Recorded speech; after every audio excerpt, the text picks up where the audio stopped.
Ashtë haram nëse nuk i viziton kur varezat e të afërmve. Vizita e të afërmve, për shembull, fëmia viziton varrin e prindit të tij, është e pëlqyer dhe njeriu shpërblehet për këtë. Është përkujtim për njeriu kur viziton varezat, është përkujtim për të që ne nuk jemi të përjetshëm këtë botë, kemi për të ndëruar jetë, kemi për të shkuar tek i Madhi Zot. Po ashtu i bën dobi atij të vdekurit, pse? Sepse lutesh për të. Kërkon Allahu të lartësuar që ta fal, ta mëshiroj atë. Pra ka dobi si për ty që përkujton vdekjen, por edhe për të vdekurin që lutesh për të.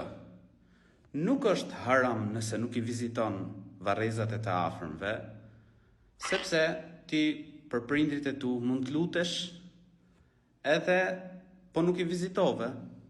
Pra lutja mund të bëhet edhe nga shtëpia apo nga vendi ku ndodhesh. Por normal, kur i viziton, pra ti përfiton sepse kujton botën tjetër, ndërsa i afërmi jot përfiton sepse ti lutesh për të, që Allahu i lartësuar ta fal dhe ta mëshiroj.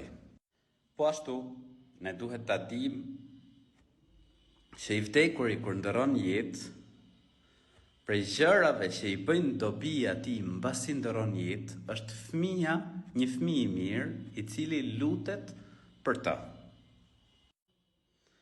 Allahu na boft prej atyre që e kujtojmë vdekjen, marrim mësim prej saj dhe na mundësov që me të afërmit tanë takohemi në xhenetet e Allahut të lartësuar.